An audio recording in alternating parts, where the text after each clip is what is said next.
So hello everyone. This is a session for this interview preparation for RRBs.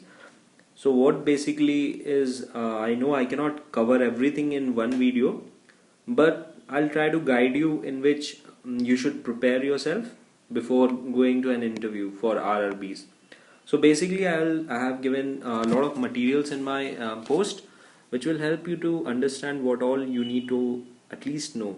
That is minimum, because it may be possible that you are not asked anything about banking, anything about RRBs, and your interview can go just on your academic qualifications or your basically CV or your history, anything. But anyway, you are just coming for an RRB, which is regional rural bank.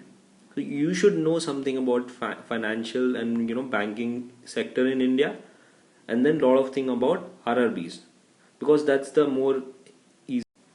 So what you can do is, first of all, know what is there, what is RRBs, how does it function, how did it form, how it is different from a normal banking thing, like the normal bank and the cooperative banks. What was the history, what is the performance history of RRBs now, how many RRBs are there in India, and all those trivial numbers, right? Like how many are presently there, what is the state of RRB in your city.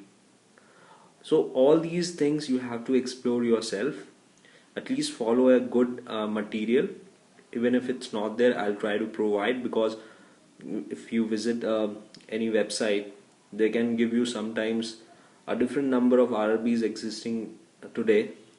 So that is there, I think it's 56. So all these differences you can find, and you may get confused, right? So all these things you have to read a lot, because I know you can just YouTube and see, but you won't be able to grasp a lot of differences of this RRB, because you have to explore, and there is less source of material available on internet. Because if you go through NABARD, you can get through some details for RRB. You can go to the RRB website. So all these things, if you read some research paper of someone, you can get a lot of knowledge for that, right? So what is happening, the basic part of RRBs, I will try to give you everything is there in the post. That will be enough. And the normal things like your academic qualifications, if your degree is in commerce or engineering, you have to prepare accordingly. So that is there. So why you have to read a lot? Because if by chance the interview is more all about RRB and not other things, like you may just be asked that why do you want to work in RRB, because you will be posted in a rural area, and if I see your background, it's all metro city. So this could be like your 10 minutes interview also. So all your preparation will not go waste, because obviously you're reading a lot of banking industry, and if you have IBPS interview lined up, so that can be helpful there. And this is a core economy section in India, and it will not go waste. For no reason you will regret reading so much. So don't worry about that thing. You just read. I have provided the source. I have the links of the Mrunal. You must be knowing it if you are a follower for economics thing, and you should read about them. So most of the time the interview will be, tell me about yourself, why banking sector, why RRB, can you be comfortable, and if you can justify these parts, I think your work is done. This is the important area which you need to concentrate. As if you're from a village, if you're really still working in a village or studying there, or your town is small, you can justify easily because you have an experience there. What are the people who lives in a metro city like Mumbai, Bangalore, Chennai? If you're asked them to work in a rural area, even they want employees who will be retained. Like they just want to do the selection, so the people later finds that they cannot work in a rural area. So you should be clear about it. If you are clear that yeah, it's comfortable, then you have the reasons for that, right? You will have your own reasons why you want to work. So the basic funda about the interview is it's not channelized. There is no set of 100 questions that you go through and then it's done.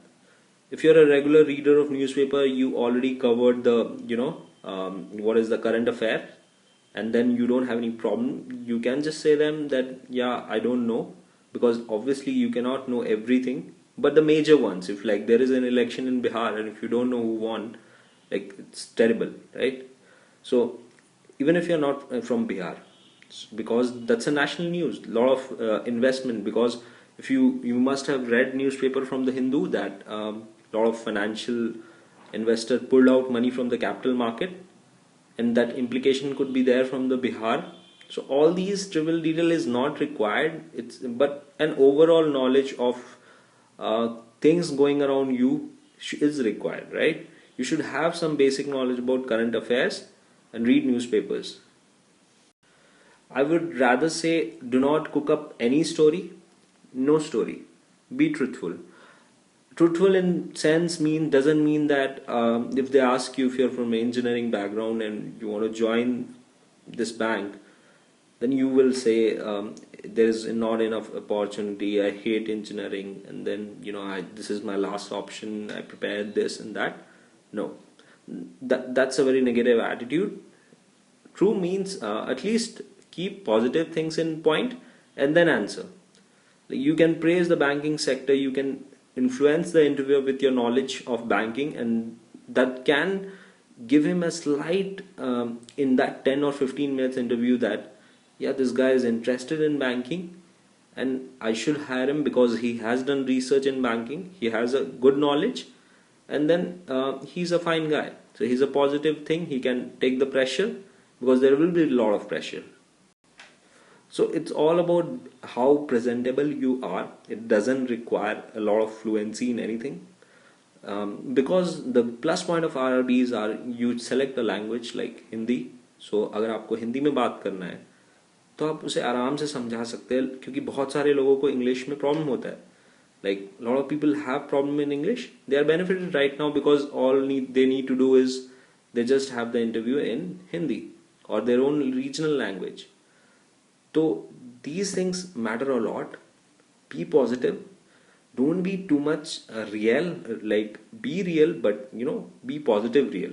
Like don't cook a lot of stories what your coaching institute might have taught you. Like this is the best thing which was there in my life. I had to do the bank. No. Prepare your answer which is very narrow, which is normal, which is not too much. Like it's like too much sweets give you diabetes. No. Because the problem is everyone is different. Everyone knows what is happening right now. If there is a lot of engineering graduates coming to banking, the interviewer himself know that the opportunities outside the market is poor for engineers, and they come here. So they know that. So don't think they are fool, and you are trying to fool them that giving your well-cleached answers and all stuff. Just be little real, and I think it will have a better impact on him. And try to be more on the focus area that things like economy and stuff, banking and reality. That's why you have to read a lot. If you can quote some quotations from certain books, committees, he will know that you have done extra research. You're not a layman who knows that ki credit supply, banking supply, ye loans, terms, debit, debentures. Everyone knows that, right? So all I need to say is the banking part, the RRB part, notes will be there in this post. You don't need to search anywhere. All you need to do is know a lot about your place, like agriculture, like because things like what kind of loans they give you, what kind of how are the non-performing assets. It's not a charity organization, right? If they don't perform well, they goes down, right? They will collapse, and it's a failure. It's not a charity. They have to make some profit to sustain themselves. So read those things, and whatever is there, I will try to post in this post. And if you have any suggestion you need to add, it's sure I will add it. I'll verify the source and I'll add it, and you do the own research at least in your area also.